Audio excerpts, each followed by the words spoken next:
Hi friends, welcome to Renna வீட்டு சமையல். ரென்னா வீட்டு சமையலில் இன்றைக்கி ரொம்ப சுவையான பஞ்சு போல் ஒரு நீர் உருண்டை தான் பார்க்க போகிறோம். ஈவினிங் ஸ்நாக்ஸு, அதுக்கப்புறம் பிரேக்ஃபாஸ்ட்டுக்கெலாம் ரொம்ப சூப்பராக இருக்கும். சட்னி சாம்பாரோடு வச்சு சாப்பிட்றதுக்கு அட்டகாசமாக இருக்கும். அந்த சுவையான நீர் உருண்டை எப்படி செய்கிறதுன்னு வாங்க பார்த்துடலாம். நீர் உருண்டை பண்ணுறதுக்கு இட்லி அரிசி எடுத்து 2 மணி நேரம் ஊற வச்சுருந்தேன். அரிசி 2 மணி நேரம் நல்லா ஊறி வந்துருச்சு. இப்போ இந்த தண்ணியை வடிச்சிட்டு ஒரு மிக்ஸி ஜாரில் மாற்றிடலாம். நீர் உருண்டைக்கு ஊற வச்சுருந்த இட்லி அரிசியை மிக்ஸி ஜாரில் மாற்றிட்டேன். அதுக்கப்புறமா தேவையான அளவுக்கு கல்லுப்பு சேர்த்துட்டு அரைச்சிட்டு வந்துடலாம்.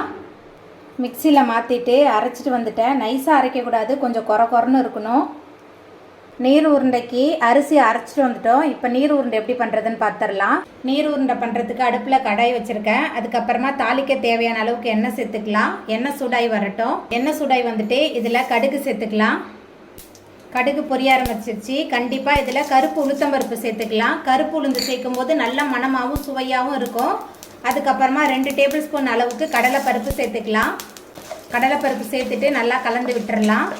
கடுகு, உளுத்தம்பருப்பு, கடலைப்பருப்பு எல்லாமே நல்லா பொரிஞ்சு வந்ததுக்கப்புறமா 5 காஞ்ச மிளகாய் கிள்ளி வச்சுருக்கேன். காய்ந்த மிளகாய் சேர்த்துக்கலாம். அதுக்கப்புறமா கருவேப்பிலை கொஞ்சம் தாராளமாகவே சேர்த்துக்கலாம். கருவேப்பிலை சேர்த்துட்டு நல்லா கலந்து விட்டுறலாம். அதுக்கப்புறமா கொஞ்சமாக பெருங்காயத்தூள் சேர்த்துக்கலாம். பெருங்காயத்தூள் சேர்த்துட்டு நல்லா கலந்து விட்டுடலாம். மிக்ஸியில் சேர்த்து அரைச்ச மாவு கலவை சேர்த்துக்கலாம்.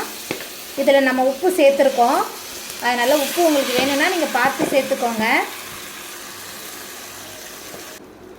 அரிசி கலவை சேர்த்துட்டு நல்லா கலந்துடலாம். இதை வேக வைக்கும்போது அடுப்பு மிதமான தணலில் தான் இருக்கணும். அடுப்பை மிதமான தணலில் வச்சு நல்லா வேக வைக்கலாம். நல்லா கொரப்பாக அரைச்சி எடுக்கணும். இது ஈவினிங் ஸ்நாக்ஸாக குழந்தைங்களுக்கு கொடுக்கலாம். அதுக்கப்புறமா பிரேக்ஃபாஸ்ட்டாக கொடுக்கலாம். குழந்தைங்களும் ரொம்ப விரும்பி சாப்பிடுவாங்க.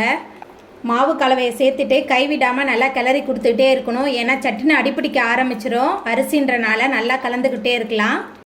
மாவு ஓரளவுக்கு நல்லா கெட்டிப்பட ஆரம்பிச்சிருச்சு. அதுக்கப்புறமா நம்ம பல்லாக நறுக்கி வச்சுருக்கிற தேங்காய் சேர்த்துக்கலாம். இந்த மாதிரி பல்லாக சேர்க்கும்போது ரொம்ப சுவையாக இருக்கும். வாயில் அங்கங்கே கடிப்படும். ரொம்ப டேஸ்ட்டாக இருக்கும்.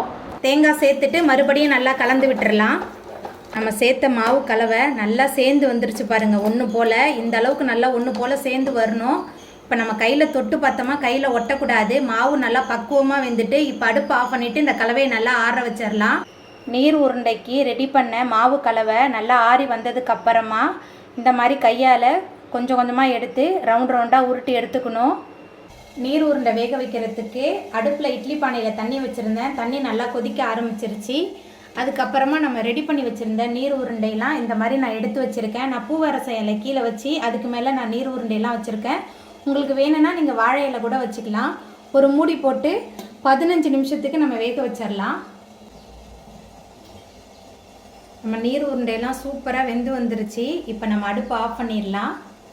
அவ்வளோதாங்க, பஞ்சு போல் நீர் உருண்டை அட்டகாசமாக ரெடி ஆகிட்டு. இந்த சுவையான நீர் உருண்டையை நீங்களும் உங்கள் வீட்டில் செஞ்சு பாருங்கள். இந்த வீடியோ உங்களுக்கு பிடிச்சிருந்தா லைக் பண்ணுங்கள், ஷேர் பண்ணுங்கள், கமெண்ட் பண்ணுங்கள், சப்ஸ்கிரைப் பண்ணுங்கள். அப்படியே பக்கத்தில் உள்ள பெல் பட்டனை கிளிக் பண்ணிடுங்க. நன்றி.